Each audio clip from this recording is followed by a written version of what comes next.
ang king, ika nga po, kapangyarihan upang patawarin ang bawat pagkakatalang nagagawa natin sa hindi natin. Dapat dalawang pangyayari po. May kasalanan na pinapatawad, may kasalanan wala kapatawaran. Yung walang kapatawaran, yun ang wag na wag minigin dahil wala nga akong kapatawaran. Dapat yung may kapatawaran, yun. Kaya, di nga sa, yun na nga lang pong magalit tayo. Yun nga lang pong magwala ka ng konti dahil wala ka na lang makita maganda sa loob ng bahay. Ay talaga, hindi maaari na kung minsan sa pakikipag nagagalit ka lang, kasalanan na. Hindi lalong-lalo na, kaya dito kapatid, isang bagay, ginagawa ng tao kabayo. Dahil anak nila ang talaga. Dapat, kung hindi pinili ng mga Diyos, ang pagkayo ng tunay na ipinapagawa niya sa kanyang mga anak, hindi po ang bunga ng kabanalan. Hindi pakikipag-alit at pakikipag-alit. Yun ang kanyang anak. Na, wari bagay, pagpapaimbagbaw o kaplastikan na yung kanyang masayay mukha ay pinagdadalamutik pa. Dahilan, pagpapaimbabaw ang ibig sabihin niya. Kaya dito, ayon po kay Propeta Isaiah na ipinanulat ng Panginoon, hindi niya diringgin ang kanilang pagayon. Ni wala nga kaluburan ng Amang Diyos sa hindi niyang piniling pagayon. Kaya dito, ayon po sa ating kay Kristo, tinanggap na nila ang kanilang ganti. Mababasa po yan dito po sa Matthew 6:16. Ganito po ang ating matutunghayan sa talatang ito. Kung ano ang igaganti ng Panginoon sa mga nakakaayuno na sinasabi nila dapat hindi pinili ng Panginoong Diyos. Narito po. Bukod dito, pagka kayo'y nag-aayuno, ay huwag kayo gaya ng mga pagpapaibabaw na may mapapaklaw na mukha kapagkat kanilang pinasasama ang mga mukha nila upang makita ng mga tao na sila'y nang-aayuno. Katotohanan ang sinasabi ko sa inyo, tinanggap na nila ang kanilang ganti. Yung kapatid ang sinasabi, kung paimbabaw lang o kaplaktikan para makita ng mga tao na nag-aayuno ka, hindi kapatid. Sabi nga ng ating Penso Kristo, tinanggap na nila ang kanilang ganti. O walang kabuluhan ang kanilang pag-ayon. Dahil na kanilang pag-ayon na hindi ayon sa kalooban ako na gaya ng ating pag-ayon. Kalooban na naman na dito, napakalaga, hindi lang sa atin, kundi sa mga Diyos upang ang bawat isa sa atin, ang pinakadiwa ng ating pag-ayon ay ihanda ang ating sarili karapat-dapat sa pagtanggap ng banal na una. Pagkain ng katawan o laman ng ating Panginoon Kristo at pag-inom sa dugo ng ating Panginoon upang tunay na kalakip tayo na nang siya'y mamatay, nang namatay na tayo sa kasalanan ng siya'y mga buhay na mabuli, mga malaki tayo sa kanilang pagkatuloy. Yun ang daan at diwang pinatutungkulan kung bakit tayo nag-aayuno. Isang taong luwat, kapatid, na ika nga po sa isang araw nga lang makakagawa na tayo ng pagsalansa o kaya pagpupula sa Panginoon sa gawin ang kanyang mananakaw. Di lalo isang taon ng kapatid, minsan lang dapat minsan na yun ay napakalaga sa Amang Diyos na tunay na ikaw na anak niya ay ginagawa mo ang kanyang kalooban na yung kalooban niya para rin sa iyo tunay napakabulukan.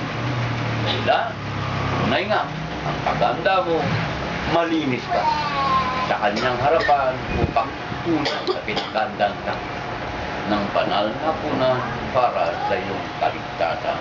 Ngayon kapatid, paano isinasagawa ang tunay na pag-aayuno ayon sa banal na kaligtasan? Ito na po. Para nang sa magkagay, tunay na mga gawa natin, yung tunay. Dahil gaya nga po ng ating narinig kay Propeta Isaiah, ay pinatulat ng Panginoong Diyos, merong pag-ayuno tunay na sinili. At pag ito ay ginawa mo, tunay nga, nangagayuno ka. Sa piniling pag-ayuno ng Ama na tunay na nalulugod, naroon siya upang tiringgin ang bawat daing, tunay na panalangin, uhiling ng bawat sa atin. Ayon po kay Propeta Joel, sa kanyang nga po aklat, ganito po ang larawan ng nga pag-ayuno na pinili ng Ama. Ayon po kay Joel, Kapitulo 1, talatang 14, ganito po ang ating pong mababasa. Mga gayag kayo ng pag-ayuno, o mga gayag kayo ng ayuno, magsitawag kayo ng isang takdang kapulungan. Inyong pisanin ang mga matatanda, lahat na mananan sa lupain na sa bahay ng Panginoon ninyong Diyos, at magsidain kayo sa Panginoon. Ito, kapatid, ang larawan ng mga pakayag, o ito, nangagayag. Kaya nga, ang diwa ng araw, bago magawa yung ating pambagayuno, amin na pong ipinapahayag sa inyo ang kahalagahan at lalong na kahandaan ng bawat sa atin na meron nga pong ayunong tunay na natakda, na dito tayo mapipisan na gaya ng araw ng linggong ito. Nangagpipisan tayo upang ating tanggapin ang banal na araw. Pero yung pag-ayuno, kaibang kaiba. Pero isang takdang kapulungan na nangarito lahat tayo. Dahil na lang po, itong Maynila, malimit na ginagawa natin. Datapwat mga minamahal na kapatid, pakaisipin po na pangyayari itong ayunong ito. Nawari bagay sa inyo para lang sa magkagay mga takda. Kailan bawat lokal ay nangatakda ang pag-ayuno. At ito'y isang lupa na Pinas. Kaya dito, kailangan na pong mabuo, umatakda. Dati ko nga po, sa huling linggo, mga linggo, mga ministro, galing pa po ang pag-ayuno. At dito na po, dumarating na marami nga po nagtataka yung pag-ayunong ginagawa natin. Hindi katulad yung ayunong ginagawa ng kanila. Kaya dito, minarapat ng inyong kapatid na naway magkaroon ng uniform, o ibig sabihin, kaisaan sa paggawa o pagganap ng pag-ayuno. Datapwat napakarami pa rin. Hindi, nga po, hindi pa rin nakiki-isa sa mga panuntunan. Kaya dito, kapatid, dahil sa susunod na po ay nalinggo ay 22. Tapos 29 at ang natakdang banal na buwan ay 2 ng hapon. Alas 5 po yan. O nag-4 o isang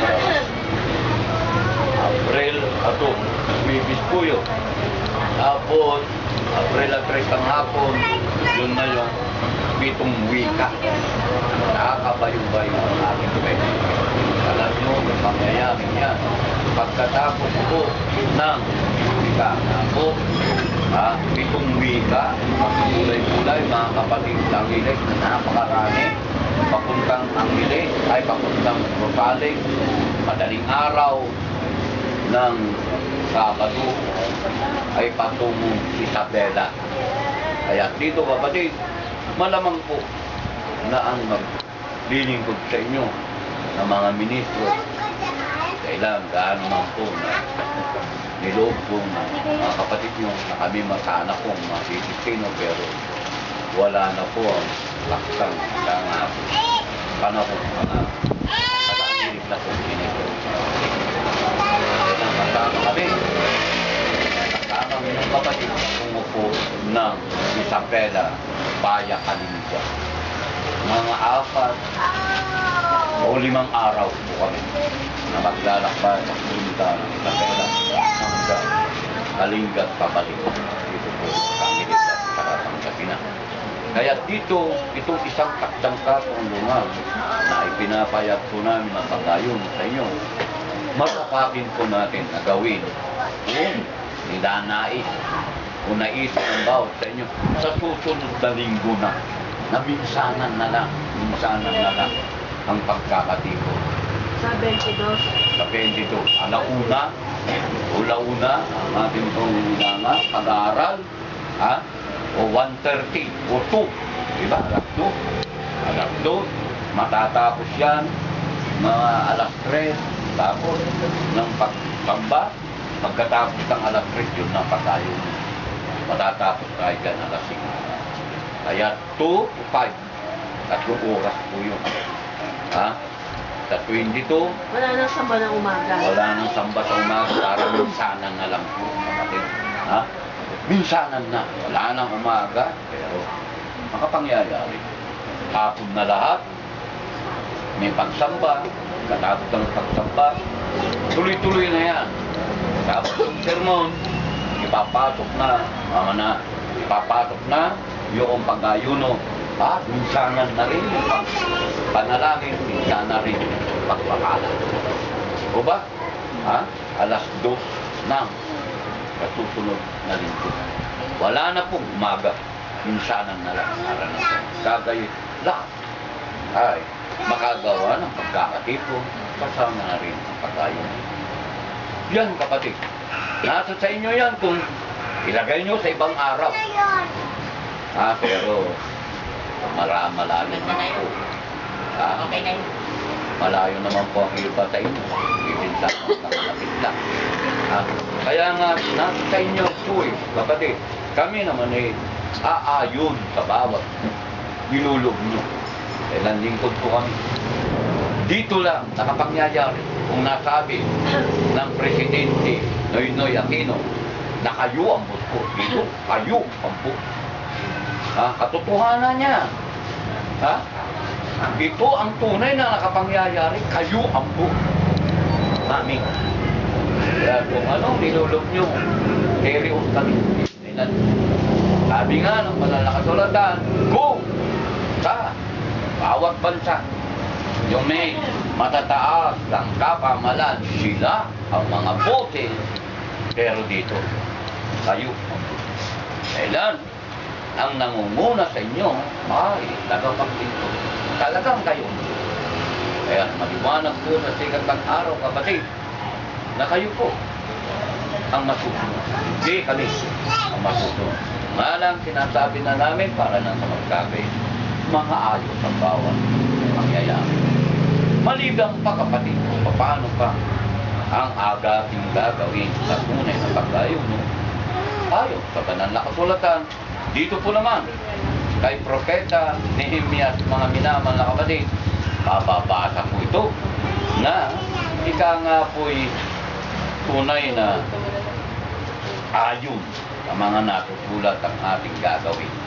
Ito po kay Propeta Nehemias, Kapitulo 9, talatang 1 hanggang 3, ganito po, na ito'y larawan na ginagawa noon ng mga ikakang bayang Israel o anak ng Diyos na kinilala niyang mga panganay.